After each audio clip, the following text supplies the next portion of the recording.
आप लोगों को क्या पढ़ाएंगे, ब्लड सेल्स के बारे में, ठीक है ना। इसके पहले ब्लड कंपोजिशन में दो चीज हम लोग को बताया गया था कि ब्लड कंपोजिशन में क्या पढ़ा दिए, ब्लड प्लाज्मा। ब्लड प्लाज्मा पढ़ा चुके हैं। आज शुरू करेंगे क्या, दूसरा पार्ट, ब्लड सेल्स, ठीक है ना। आवाज आ रही पीछे, ब्लड सेल्स। ब्लड सेल्स में हम देखते हैं, या ब्लड सेल्स को ही ब्लड कार्पस्कल्स भी कहा जाता है। क्या कहा जाता है, ब्लड कार्पस्कल्स, ठीक है ना। ब्लड सेल्स या ब्लड कार्पस्कल्स। ब्लड कार्पस्कल्स कितने प्रकार की होती है, 3 प्रकार की। कितने प्रकार की है, 3 प्रकार की। एक को कहेंगे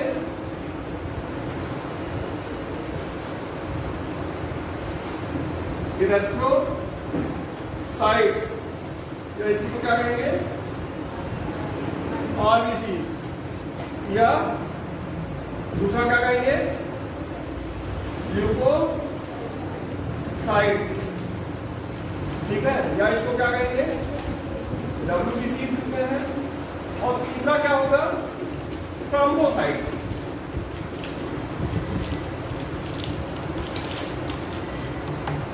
थ्रोम्बोसाइट्स, या इसी को क्या कहेंगे, ब्लड प्लेटलेट्स, ठीक है ना। समझ में आ गया। तो ब्लड सेल्स 3 प्रकार की होंगी, एरिथ्रोसाइट्स, ल्यूकोसाइट्स और थ्रोम्बोसाइट्स। आरबीसी, डब्ल्यूबीसी और ब्लड प्लेटलेट्स। यहां तक कोई दिक्कत है। सबसे पहले हम शुरू करते हैं एरिथ्रोसाइट्स या आरबीसी के बारे में। एरिथ्रोसाइट्स या आरबीसी के बारे में इसको लिख लीजिए, आप लोग लिखिए इसको। अब आप लोग देखिए इसके बारे में, एरिथ्रोसाइट्स या आरबीसी के बारे में, ठीक है। एरिथ्रोसाइट्स या आरबीसी, तो जैसा आप जानते हैं आरबीसी का मतलब क्या हुआ, रेड ब्लड सेल्स, ठीक है। रेड मतलब रेड कलर, लाल कलर। तो इसका लाल रंग क्यों हो रहा है, आरबीसी का रेड कलर क्यों होता है, आरबीसी में कहा है रेड ब्लड सेल्स। तो रेड ब्लड सेल्स को क्यों कहा जाता है, क्योंकि इसमें पिगमेंट पाया जा रहा है। कौन सा पिगमेंट है, हीमोग्लोबिन। कौन सा पिगमेंट पाया जा रहा है, हीमोग्लोबिन। इसी के कारण क्या है, ये रेड कलर है, ठीक है। तो पूछा जाए आरबीसी में कौन सा पिगमेंट हो गया, हीमोग्लोबिन। हीमोग्लोबिन के 2 चेन होते हैं, एक होता है अल्फा चेन और एक होता है बीटा चेन। अल्फा चेन में लगभग 141 अमीनो एसिड होते हैं और बीटा चेन में 146 अमीनो एसिड, ठीक है ना। एक बेसिक है, जाने रहिए। एरिथ्रोसाइट जो है उसमें क्या पाया जाता है, हीमोग्लोबिन, ठीक है। अगर हीमोग्लोबिन को देखा जाए एक नॉर्मल मैन में, देखें, मेल में देखें, तो किसी भी मेल में देखते हैं हीमोग्लोबिन जो होता है वो कितना होता है, 14 से 16 ग्राम। कितना होगा, 14 से 16 ग्राम, ठीक है। और एक फीमेल में देखिए कितना होगा, फीमेल में कितना होगा हीमोग्लोबिन, 12 से 14 ग्राम, ठीक है ना।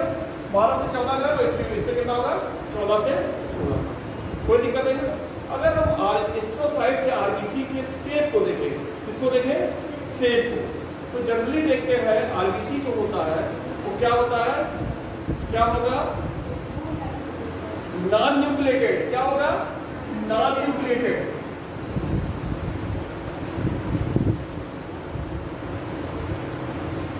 एक नॉन न्यूक्लिएटेड स्ट्रक्चर है, ठीक है ना। ऐसा हो गया, एक नॉन न्यूक्लिएटेड स्ट्रक्चर है। और शेप कैसा होगा, बाई नॉन न्यूक्लिएटेड और बाई कॉन्केव नेचर का होता है। ऐसा होगा, नॉन न्यूक्लिएटेड और बाई कॉन्केव। लेकिन कुछ इसके क्या कहते हैं, एक्सेप्शन है, कुछ एक्सेप्शन है, ठीक है। जैसे कैमल और लामा, अभी लिखिए ना, कैमल और लामा, ठीक है ना। कैमल ऊंट में और लामा में जो होता है आरबीसी को कैसा होता है, न्यूक्लिएटेड होता है और वहां बाई कॉन्वेक्स होता है, न्यूक्लिएटेड और बाई कॉन्वेक्स होता है। लामा मतलब समझ रहे हैं, अमेरिकन कैमल, ठीक है ना। अमेरिकन जो कैमल होने क्या कहा जाता है, लामा, ठीक। तो जनरली एरिथ्रोसाइट्स क्या होगा, नॉन न्यूक्लिएटेड और बाई कॉन्वेक्स। एक्सेप्शन अपवाद क्या है इसके, कैमल और लामा, वहां क्या होगा, न्यूक्लिएटेड होगा और बाई कॉन्वेक्स। ठीक है। अगला चीज देखिए, अगर एक तो साइड्स को हम देख रहे हैं, ठीक है, तो जनरली आरबीसी जो का नॉर्मल काउंट होगा ह्यूमन बीइंग में, हम लोग में नॉर्मल काउंट जो आरबीसी का होता है कितना होता है? 5 से 5.5 कितना होगा? मिलियन पर mm क्यूब, ठीक है ना। 5 से 5.5 मिलियन पर mm क्यूब, ठीक है ना। कोई दिक्कत है? इतना समझ आ रहा? यहाँ तो कोई दिक्कत नहीं ना। अगला चीज देख लीजिए, अगर ये देखा जाए कि आरबीसी की सिंथेसिस कहाँ होती है या आरबीसी का वो देखा जाए, लाइफ स्पान देखा जाए, तो लाइफ स्पान कितना होता है इसका? इसी को 120 डेज, इसका लाइफ स्पान कितना होगा?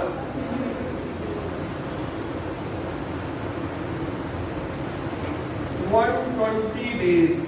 और आरबीसी का डिग्रेडेशन भी होता है, ठीक है। आरबीसी का लाइफ स्पान, जीवन काल कितना हो गया? 120 डेज। लेकिन आरबीसी का क्या होगा? डिग्रेडेशन होगा, टूटेगा। टूटता कहाँ है आरबीसी? आरबीसी टूटता है लीवर में और स्प्लीन में। कहाँ टूटेगा? डिग्रेडेशन इसका कहाँ होगा? लीवर और स्प्लीन में, ठीक है। और स्प्लीन को इसीलिए क्या कहा जाता है? Gravy yard of RBC. क्या कहा जाएगा? ग्रेवी यार्ड ऑफ आरबीसी, ठीक है। आरबीसी का कब्रगाह कहा जाता है, ग्रेवी यार्ड ऑफ आरबीसी। यहां तक समझ में आ गया? कोई दिक्कत नहीं? कितना समझ में आ रहा? ठीक है। अगला चीज देखिए, तो इसका मतलब हो गया कि डिग्रेडेशन कहां होगा? लीवर में और कहां होगा? स्प्लीन में। और स्प्लीन को क्या कहेंगे? ग्रेवी यार्ड ऑफ आरबीसी, ठीक है। फिर अगला चीज देखिए, इसकी जो आरबीसी की सिंथेसिस होती है उसे एक टर्म दिया गया है। क्या नाम है उस टर्म का? आरबीसी सिंथेसिस को एक टर्म दिया जाता है, उसे क्या कहते हैं? एरिथ्रोपोइसिस। क्या कहते हैं? एरिथ्रोपोइसिस।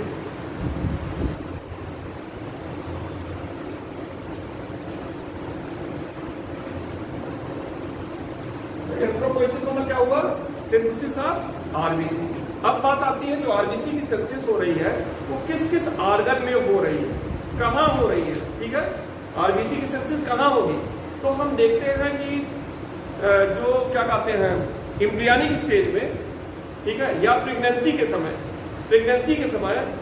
ठीक है, शुरुआत से लेकर 2.5 मंथ तक, शुरुआत से लेकर 2.5 मंथ तक, ठीक है, वो कहां होगा?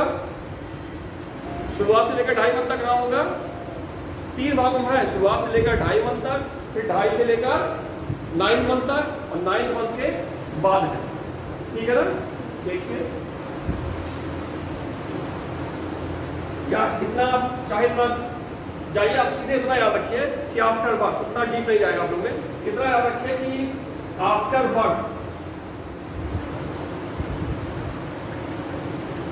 आरबीसी की सिंथेसिस कौन करेगा?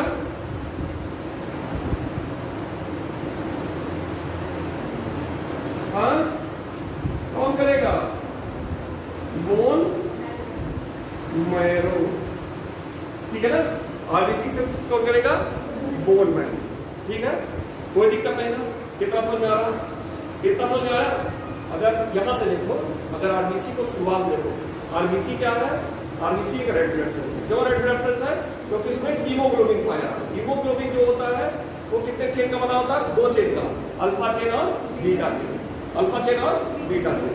अल्फा चेन 141 अमीनो एसिड का, बीटा चेन 146 अमीनो एसिड का। दूसरा इंपॉर्टेंट चीज है कि आरबीसी जो होता है वो क्या होगा?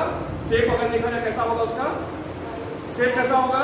नॉन न्यूक्लिएटेड और बाइकॉन्केव। लेकिन अपवाद किसमें है? कैमल में और लामा में। वहां कैसा होगा? बाइकॉन्वेक्स।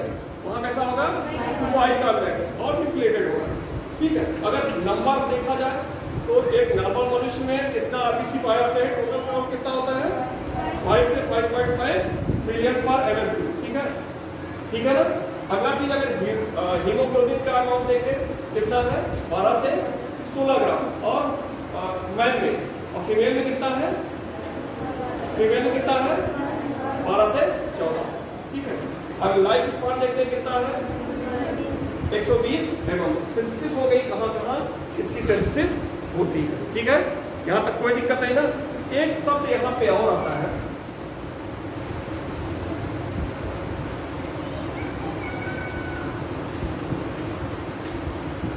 राउलाट्स फॉर्मेशन। एक शब्द और क्या आता है, राउलाट्स फॉर्मेशन। राउलाट्स फॉर्मेशन क्या चीज होता है? यदि आरबीसी एक के ऊपर एक कलेक्ट होने लगते हैं, कहां पे? ब्लड कैपिलरी में। अगर आरबीसी एक के ऊपर एक कलेक्ट होने लगते हैं, ढेर बनने लगता है, स्टेक बन जाता है, इनका ढेर या स्टेक बनने लगता है, तो ब्लड का फ्लो क्या हो जाएगा? कम हो जाएगा। इसी जो ढेर बन रहा है इसी को क्या कर रहे हैं? राउलाट्स फॉर्मेशन। कितना समझ में आ गया? चलिए इसका फिर एक एक करके लिखिए, फिर आगे और बताते हैं आपको। से हो गया बाइकार्बोनेट से। अगला पॉइंट लिखिए, एनआरबीसी हीमोग्लोबिन पिगमेंट आपको, एनआरबीसी हीमोग्लोबिन पिगमेंट आपको, एनआरबीसी हीमोग्लोबिन पिगमेंट आपको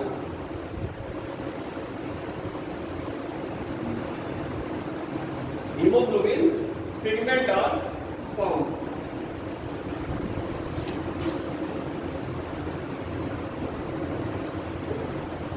ठीक है, अगला पॉइंट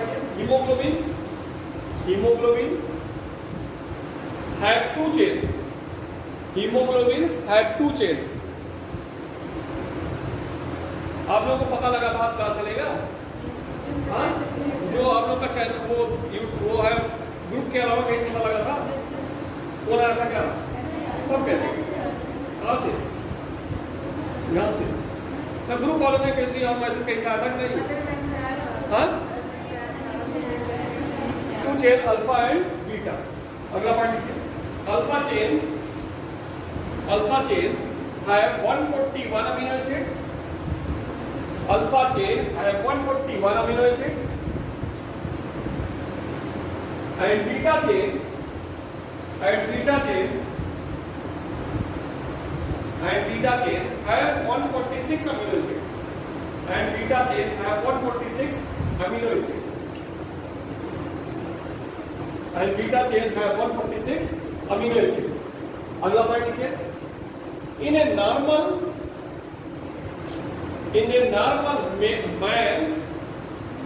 normal male कर दीजिए, in a normal male amount of hemoglobin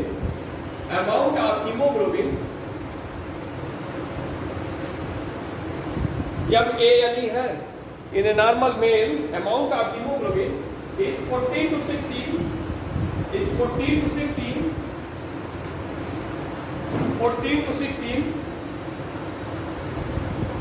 ग्राम, 14 से 16 ग्राम। ठीक है, while in female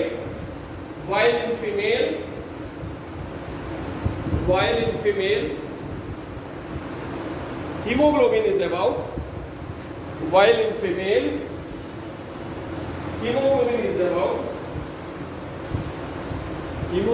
about 12 से 14 ग्राम, 12 to 14 ग्राम, 12 to 14 ग्राम। हो गया? अगला पॉइंट लिखिए, in a normal man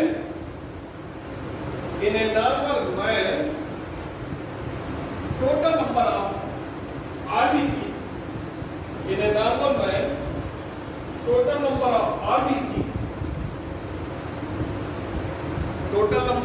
RBC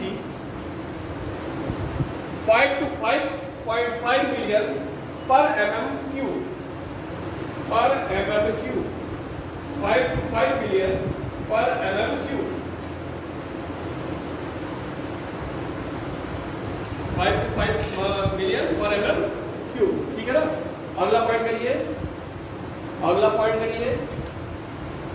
life span million किसको डिफाइन करिए? हमारी डबल ज्यादा है। अगला पॉइंट लिखिए, life span of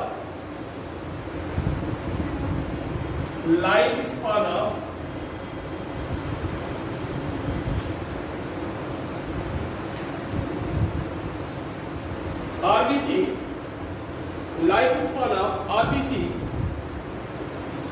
is about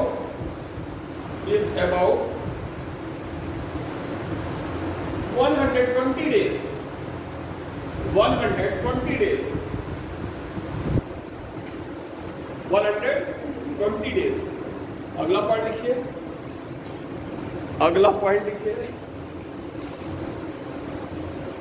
आप इसे बैठ के सुनेंगे कहानी। अगला पॉइंट लिखिए। सर हमारे काम की चीज नहीं है क्या? पढ़ेगा बायो, बायो से कहाँ से की? सीबीएसई का कहाँ से? ये कहाँ?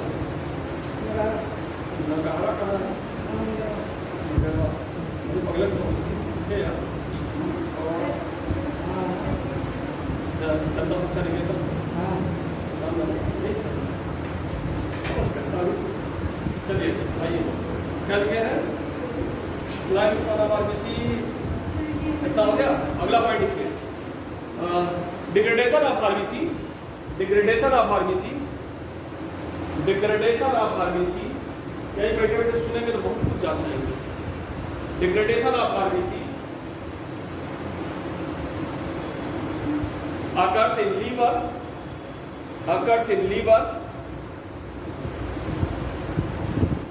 and spleen, and spleen, and spleen, liver and spleen। spleen को लिख दीजिए ब्रैकेट में,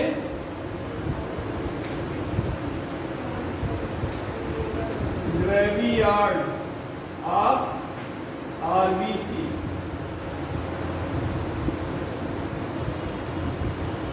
ग्रेवियार्ड ऑफ आरबीसी। आरबीसी का कब्रिस्तान है ये, ठीक है। इसको मार देता है, नष्ट कर देता है।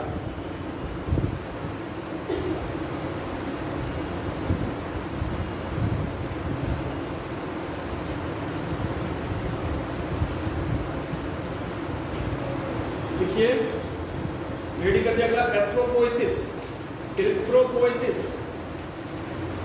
Erythropoiesis.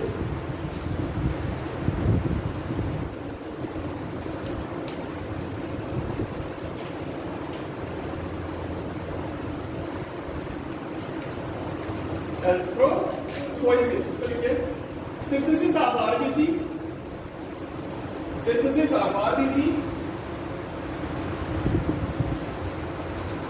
synthesis of RBC is known as synthesis of RBC is known as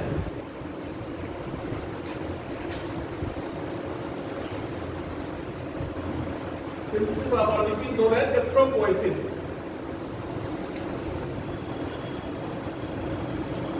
synthesis of RBC known as erythropoiesis। अगला पॉइंट लिखिए,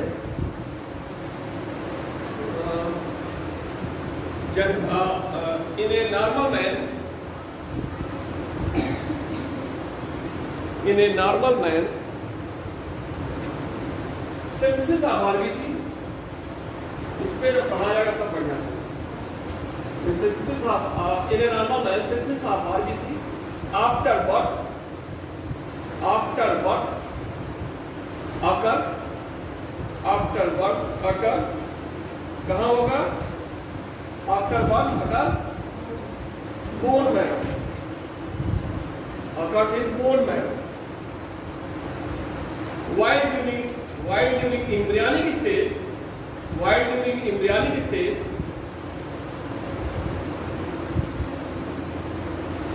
while during embryonic stage, it occurs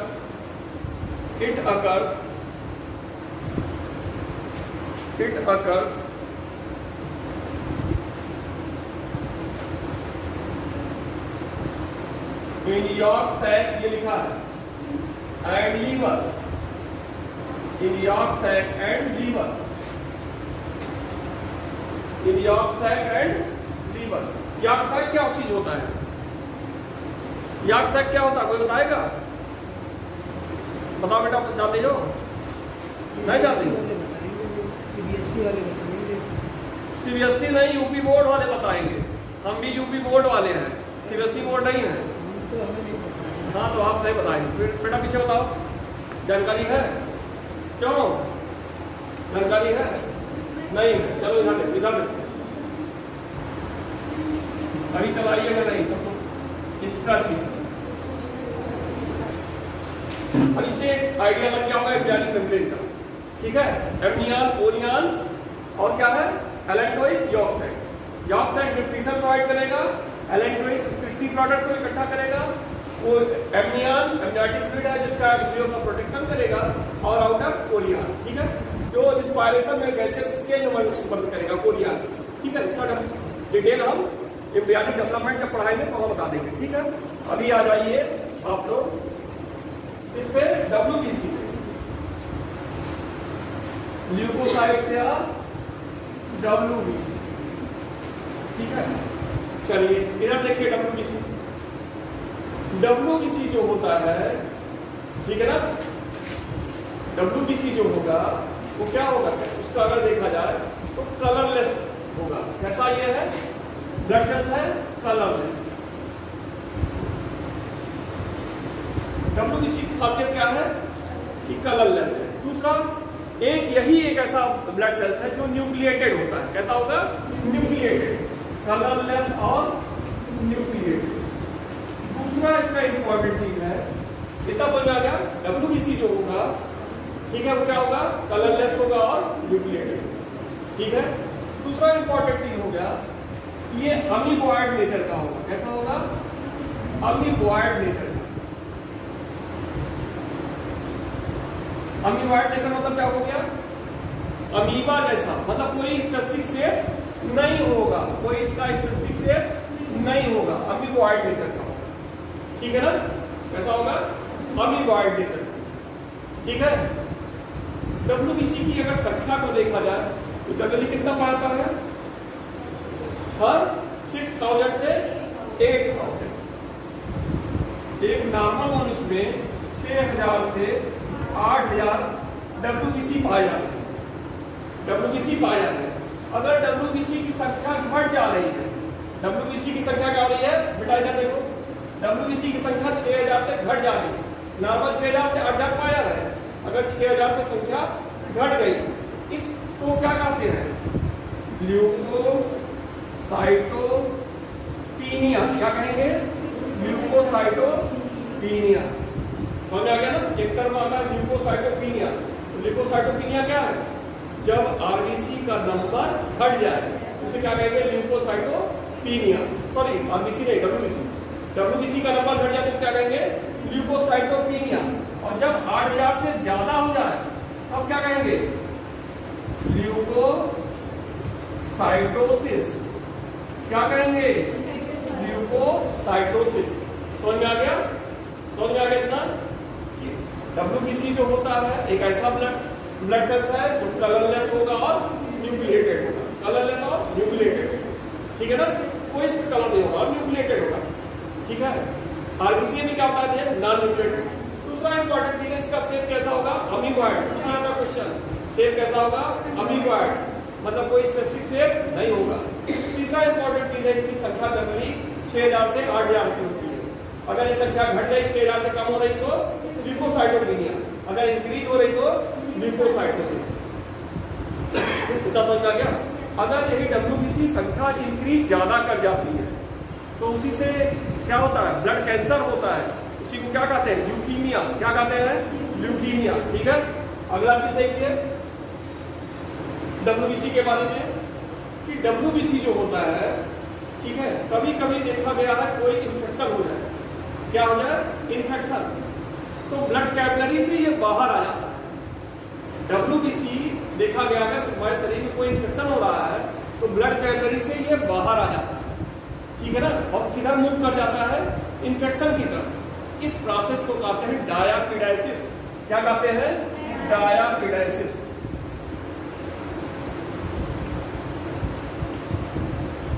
ये भी टर्म इंपॉर्टेंट है, समझ में आ गया? डायापिडाइसिस क्या हुआ? डायापिडाइसिस क्या समझ में आ गया ना? ब्लड कैपिलरी में है, ब्लड कैपिलरी से WBC क्या हो? बाहर आ जाए।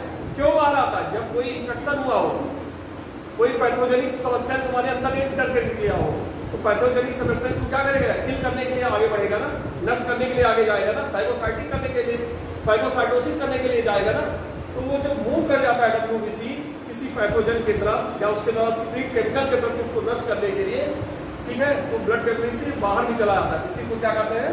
डायापिडेसिस। समझ में आ गया ना? चलिए इतना लिख लीजिए, आपको इतना लिख के WBC के बारे में।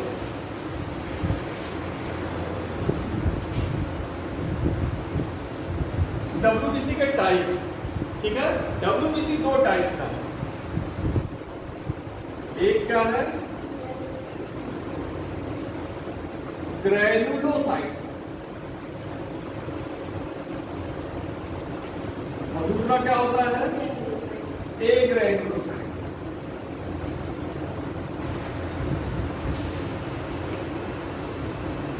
ग्रैनुलोसाइट्स को भी कई भागों में बांटते हैं। पहला है न्यूट्रोफिल्स, दूसरा है इस्मोफिल्स,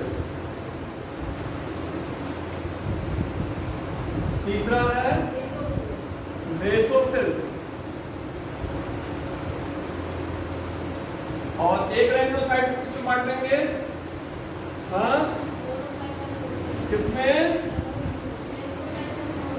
लिम्फोसाइट्स और मोनोसाइट्स में, ठीक है। चलिए देख लीजिए फिर से, WBC को 2 बड़ा भागों में बांटा गया। एक को कहेंगे ग्रैनुलोसाइट्स, एक को क्या कहेंगे? एग्रैनुलोसाइट्स। ग्रैनुलोसाइट्स और एग्रैनुलोसाइट्स। जो ग्रैनुलोसाइट्स होता है, ठीक है, इसको हम स्टेनिंग के आधार पे, किस आधार पे? स्टेनिंग। स्टेन मतलब क्या होता है? रंगना। एसिडिक डाई से रंगा जा रहा है या बेसिक डाई से, उस आधार पर 3 बड़ा भागों में बांटते हैं, न्यूट्रोफिल, इस्मोफिल और बेसोफिल। न्यूट्रोफिल एसिडो बेटा लिखो नहीं, न्यूट्रोफिल, इस्मोफिल्स और बेसोफिल। कोई दिक्कत नहीं ना? सबसे पहले हम आते हैं न्यूट्रोफिल्स। इस पे आते हैं न्यूट्रोफिल्स। देखिए ना, अगर हम ब्लड में देखें तो सबसे ज्यादा अगर मोस्ट अबुंडेंट WBC कोई है तो कौन सी है? सबसे ज्यादा WBC कौन सी पाई जाती है? न्यूट्रोफिल्स। दूसरा इंपॉर्टेंट चीज है कि ये जो होती है मोस्ट अबुंडेंट तो हो गई,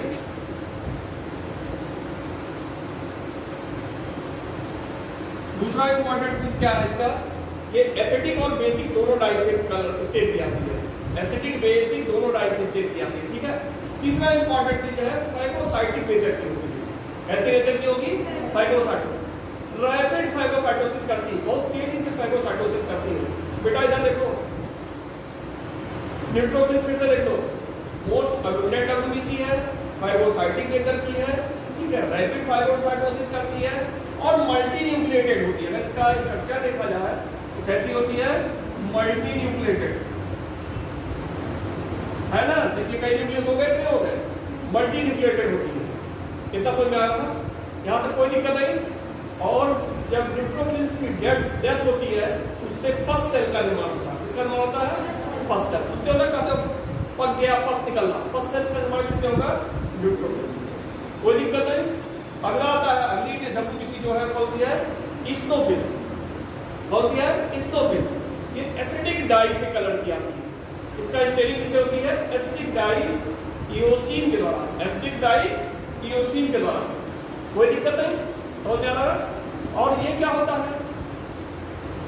कोई एलर्जी हुआ, कोई इन्फेक्शन हुआ तो इस्नोफिल्स की संख्या हमारे बॉडी में इंक्रीज कर जाती है। जब इनकी संख्या बॉडी में इंक्रीज करती है तो ब्लड टेस्ट कराते हैं तो डॉक्टर क्या कहता है कि इस्नोफिल्स की संख्या बढ़ी हुई है। आपको इस्नोफिलिया एलर्जिक प्रॉब्लम जब होती है तो इस्नोफिल्स की संख्या क्या होती है? बढ़ जाती है। जब कोई छींक हो, जुकाम हो, लगातार हो रहा है, उसमें देखा जाता है क्या है? इस्नोफिल्स की संख्या बढ़ी हुई है, तो उसी को डॉक्टर क्या कहता है? इस्नोफिलिया आपको हुआ है, ठीक है ना? समझ में आ गया? और इस्नोफिल्स जो होते हैं वो बाई न्यूक्लिएटेड होते हैं, बाइलोड होते हैं। कैसे है? 2 न्यूक्लियस में पाया जाता है। न्यूक्लियस कितने हैं? 2 लोग, ठीक है। तीसरा आता है बेसोफिल्स। तीसरा क्या है?